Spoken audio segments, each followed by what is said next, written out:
এক ঋষি যোগ, ধ্যান আর আয়ুর্বেদের বিশেষজ্ঞ ছিল।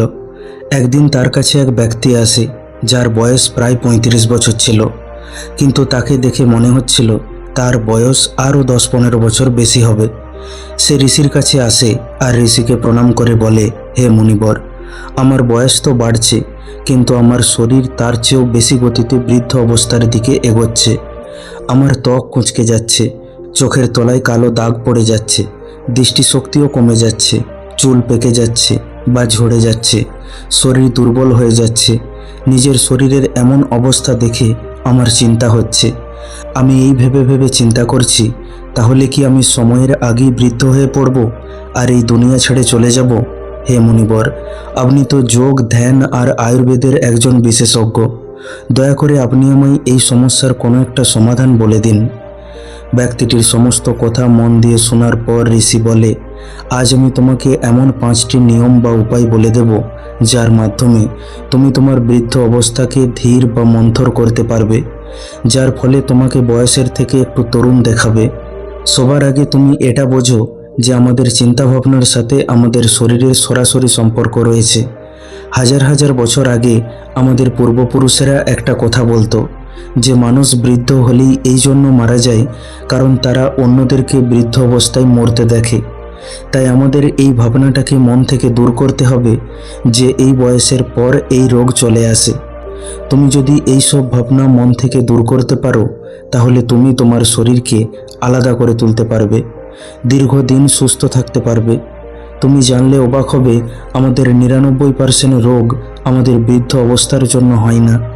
যদি তুমি ভালো করে দেখো তাহলে বুঝতে পারবে যে শুধুমাত্র মানুষের মৃত্যু এই জন্য হয় না যে তার একটি নির্দিষ্ট বয়স হয়ে গিয়েছিল, তাই তার অঙ্গ প্রত্যঙ্গ কাজ করা বন্ধ করে দিয়েছিল।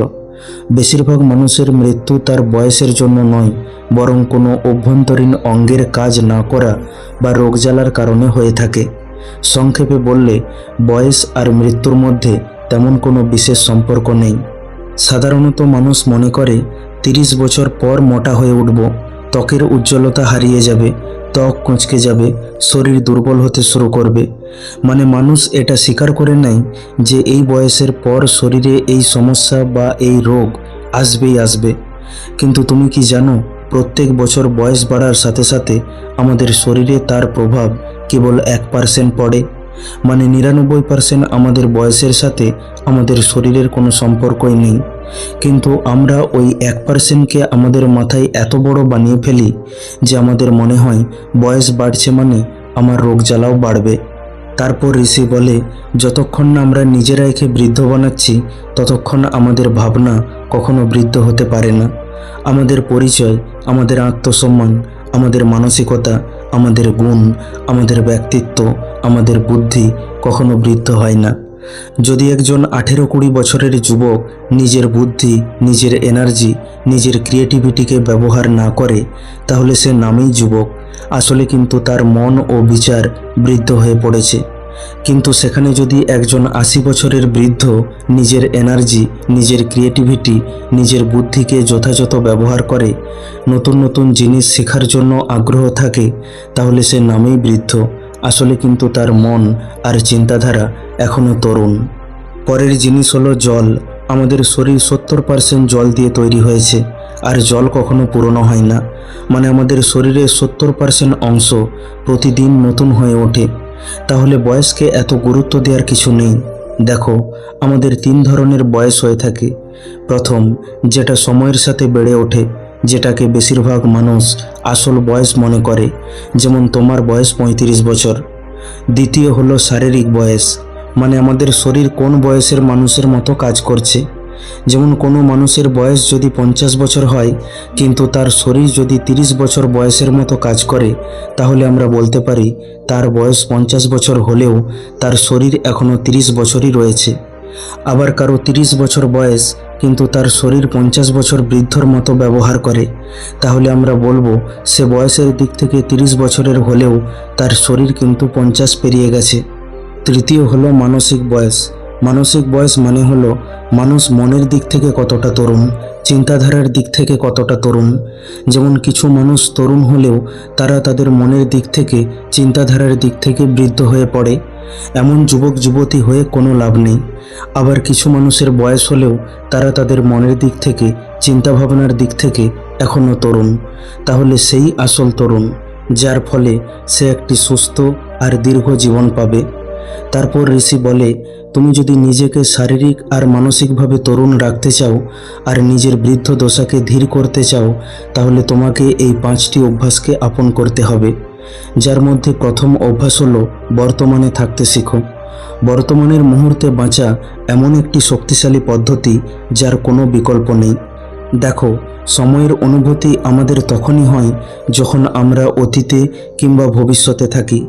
যদি আমরা সম্পূর্ণরূপে বর্তমানে থাকি তাহলে আমরা সময়কে বুঝতেই পারবো না। মানুষ যখন অতীতের দুঃখগুলোকে মনে করে কিংবা ভবিষ্যতের ভয়গুলোকে মনে করে তখনই সমস্যা আসে, তাতে সেটা মনের দিক থেকে হোক বা শরীরের দিক থেকে হোক। কিন্তু মানুষ যদি বর্তমানে ফিরে আসে তাহলে কোনো সমস্যাই নেই। তুমি কেবল এইটুকু জেনে রাখো, তুমি যত অতীতে বা ভবিষ্যতে থাকবে তুমি তত তাড়াতাড়ি বৃদ্ধ হয়ে আসবে। তুমি যত বর্তমানে থাকবে তুমি তত তরুণ থাকবে। যদি তুমি কাজ করতে করতে অতীতের জন্য আফসোস করো বা ভবিষ্যতের জন্য চিন্তা করো, তাহলে মনে রাখবে তুমি বৃদ্ধ অবস্থার দিকে অগ্রসর হচ্ছ। আমাদের মস্তিষ্কের ভিতরে প্রতি মুহূর্তে এত ক্রিয়াকলাপ হচ্ছে যেগুলো নির্ভর করছে আমরা এই মুহূর্তে কি করছি বা কি ভাবছি তার উপর। কারণ আমাদের চিন্তাধারার সাথে আমাদের অভ্যন্তরীণ ক্রিয়ার সরাসরি যোগাযোগ রয়েছে।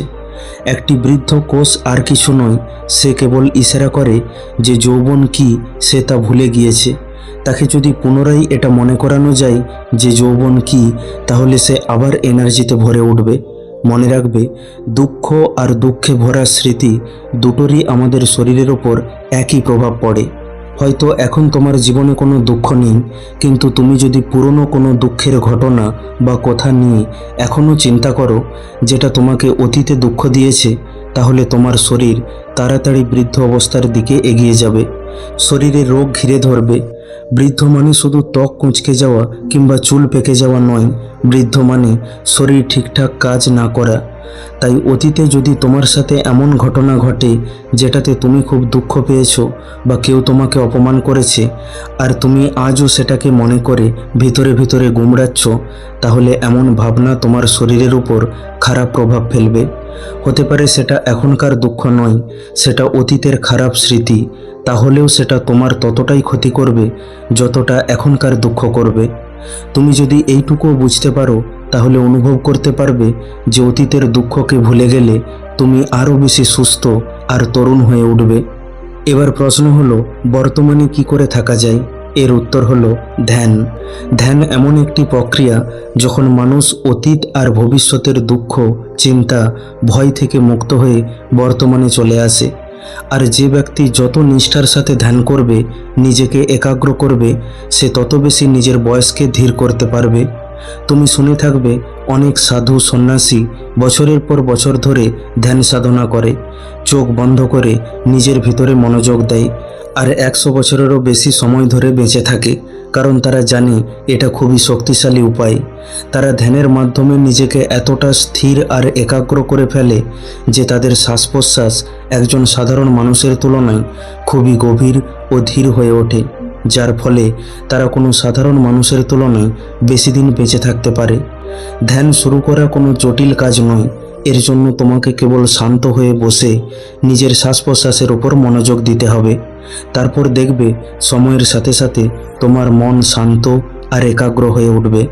শ্বাস প্রশ্বাসের ওপর মনোযোগ দেওয়া ছাড়াও যদি তুমি কোনো কাজ করতে করতে বা কিছু শিখতে শিখতে সেটাতে হারিয়ে যাও, যদি সেই সময় তোমার মধ্যে আর কোনো বিচার না আসে, তাহলে সেটাও তোমার জন্য ধ্যান হয়ে উঠবে। যেমন সূর্যোদয় ও সূর্যাস্ত দেখা, কোনো বাচ্চার সাথে খেলতে খেলতে হারিয়ে যাওয়া। সংক্ষেপে বললে ধ্যান হলো সেটা যেটা আমাদের মনকে বর্তমানে নিয়ে আসে। তারপর ঋষি বলে, দ্বিতীয় পদ্ধতি হলো নিজের প্রতিক্রিয়ার উপর নিয়ন্ত্রণ রাখো। যখন আমাদের সাথে কোনো ঘটনা ঘটে তখন সেই ঘটনা নিয়ে আমরা যা প্রতিক্রিয়া দিই সেটা আমাদের শরীর ও মন স্মৃতি হিসাবে জমা করে নেয়।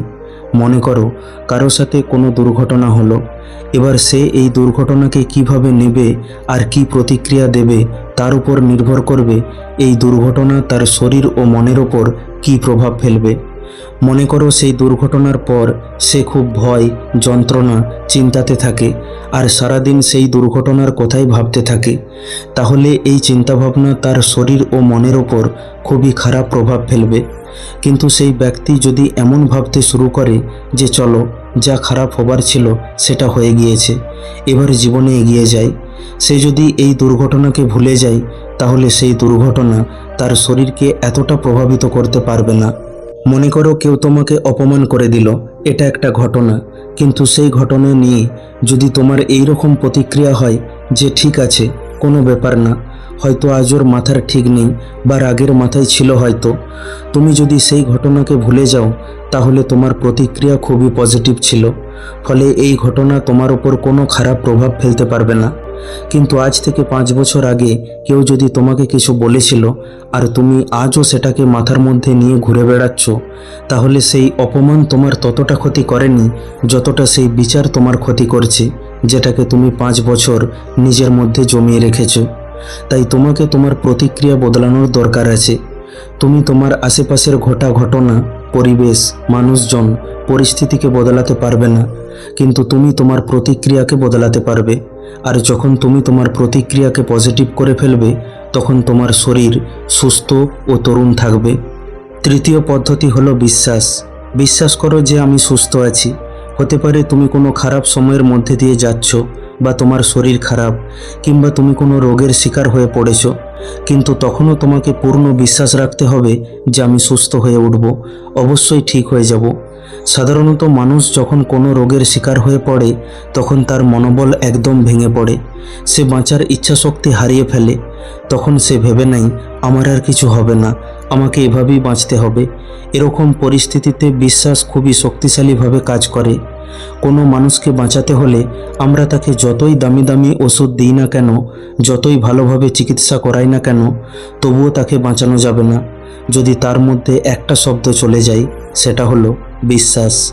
বিশ্বাস যে আমি সুস্থ হয়ে উঠব, আমি আরও বাঁচব। যতক্ষণ না এই বিশ্বাস থাকবে ততক্ষণ কোনো ওষুধ, কোনো চিকিৎসা তাকে ততটা সাহায্য করতে পারবে না। সেই জন্য তোমার স্বাস্থ্য আজ যেমনই অবস্থায় থাকুক না কেন, তোমাকে বিশ্বাস রাখতে হবে যে তুমি সুস্থ হয়ে উঠবে। এছাড়া জীবনে তাড়াতাড়ি বৃদ্ধদশা আসার অন্যতম কারণ হলো জীবনে কোনো লক্ষ্য বা উদ্দেশ্য না থাকা। তুমি দেখে থাকবে কিছু মানুষ তাদের চাকরি, ব্যবসা ছেড়ে সন্তানদের ওপর সব কিছু হস্তান্তর করে বৃদ্ধ অবস্থার আনন্দ নেয়, আর তারাই তাড়াতাড়ি বৃদ্ধ হয়ে পড়ে আর কোনো না কোনো রোগের শিকার হয়ে ওঠে। এরকম হয় জীবনে কোনো সঠিক উদ্দেশ্য না থাকার কারণে। কারণ এরকম মানুষ নিজের মস্তিষ্ককে এই মেসেজ পাঠায় যে আমার কাজ করার দিন পেরিয়ে গেছে। যখন সে নিজের মাথার মধ্যে এই কথাটাকে বসিয়ে নেবে যে আমার আর কাজ করার বয়স নেই, তখন সে ভিতর থেকে কোথাও না কোথাও মৃত্যুর জন্য অপেক্ষা করছে আর ভাবছে কখন মৃত্যু আসবে আর তাকে সঙ্গে করে নিয়ে যাবে। তাই তৃতীয় শিক্ষা হলো যে জীবনের শেষ দিন পর্যন্ত কোনো না কোনো লক্ষ্য বানিয়ে রাখো, তারপর দেখবে তুমি শরীর আর মন দুই দিক থেকেই তরুণ থাকবে। কারণ আমরা মানসিক দিক থেকে চাঙ্গা থেকে শারীরিক বয়সকে পরিবর্তন করতে পারি। চতুর্থ পদ্ধতি হলো সময় আর পরিস্থিতি অনুযায়ী নিজেকে পরিবর্তন করতে শেখো। যে মানুষ অতিরিক্ত জেদি হয় আর ভাবে যেটা আমি বলছি সেটাই সঠিক, যে নিজেকে পরিবর্তন করতে রাজি হয় না আর যে নিজেকে সঠিক প্রমাণ করতে লেগে থাকে, তার বয়স স্বাভাবিকের তুলনায় বেশি বেড়ে ওঠে। কারণ সে নিজেকে সময়ের সাথে পরিবর্তন করতে চায় না, যার ফলে সে ভিতর থেকে অস্থির থাকে, তার স্বভাব খিটখিটে হয়ে ওঠে। কিছু মানুষ এমন থাকে যারা যে কোনো পরিস্থিতিতে খুশি থাকে, তারা যে কোনো কিছুতে নিজের জন্য কিছু না কিছু ভালো ঠিকই খুঁজে নেয়, তাদের যাই দাও সেটাতেই তারা খুশি হয়ে ওঠে। অন্যদিকে এমন কিছু মানুষ থাকে যাদের সাথে যতই ভালো কিছু হয়ে যাক তাও তারা সেটার মধ্যে কিছু না কিছু খুঁত ঠিকই খুঁজে নেবে। তারা নিজের পুরনো চিন্তাধারার সাথেই বেঁচে থাকে, যেখানে মানুষকে সময় আর পরিস্থিতির সাথে নিজেকে পরিবর্তন করে নেওয়া দরকার। সেই জন্য মানুষকে জলের মতো হওয়া দরকার। যেমন জলকে যে কোনো পাত্রে রেখে দাও, সে সেই পাত্রের আকার ধারণ করে নেয়। যে মানুষ এতটা নমনীয় হবে, তার বয়স নিজে থেকেই কম দেখাবে। পঞ্চম আর শেষ পদ্ধতি হলো প্রতিদিন ঘাম ঝরাও। প্রতিদিন শারীরিক পরিশ্রম করো, তাতে সেটা ব্যায়াম করার মাধ্যমে হোক কিংবা যোগাসনের মাধ্যমে বা শারীরিক পরিশ্রমযুক্ত কোনো কাজের মাধ্যমে। কারণ পরিশ্রম করলে সময়ের সাথে সাথে আমাদের হাড় এবং মাংসপেশির মধ্যে যে দুর্বলতা আসে তা দূর হয়ে যায়। প্রকৃতির একটা নিয়ম আছে, আমরা যেই জিনিসের ব্যবহার করি না সেটা ধীরে ধীরে শেষ হয়ে যায়। তাই আমরা যদি সারাদিন বসে থাকি, শরীরের ব্যবহার না করি, তাহলে তা ধীরে ধীরে দুর্বল হয়ে শেষ হয়ে যাবে। নিয়মিত ব্যায়াম আর স্বাস্থ্যকর খাবার খেয়ে যে কোনো মানুষ তার শারীরিক বয়সকে ধীর করতে পারে। আর একটি শেষ কথা, প্রতিদিন তুমি অনুভব করো আর নিজেকে বলো, আমি সুস্থ আছি, আমি ভালো আছি। প্রতিদিন এটা বললে তোমার মানসিক বয়স কম হতে শুরু করবে, আর মানসিক বয়স কম হলে তোমার শারীরিক বয়স নিজে নিজেই কমে যাবে। যদি তুমি এই 5টি নিয়ম মেনে চলো, তাহলে তুমি নিশ্চিত রূপে সুস্থ থাকবে আর তোমার বয়সের তুলনায় তোমাকে তরুণ দেখাবে। এই বলে ঋষি তার কথা শেষ করলো। আর সেই ব্যক্তিটিও বুঝতে পারলো ঋষি তাকে কি বলতে চাইছে। তাই সে ঋষির সামনেই এই 5টি অভ্যাসকে আপন করার সংকল্প নিল আর ঋষিকে ধন্যবাদ জানিয়ে সেখান থেকে চলে গেল। বন্ধু, আশা করি ভিডিওটি থেকে আপনি কিছু শিখতে পারলেন। ভিডিওটি কেমন লাগলো অবশ্যই কমেন্ট করে জানান। ভালো লাগলে লাইক করে দিন আর আপনজনের সাথে শেয়ার করে নিন। প্রতিনিয়ত এই রকম শিক্ষামূলক কাহিনী পেতে এখনই আমাদের চ্যানেলটিকে সাবস্ক্রাইব করে পাশে থাকা বেল আইকনটিকে দাবিয়ে দিন। খুব তাড়াতাড়ি ফিরে আসব অন্য একটি শিক্ষামূলক ভিডিও নিয়ে। ভালো থাকবেন। ধন্যবাদ।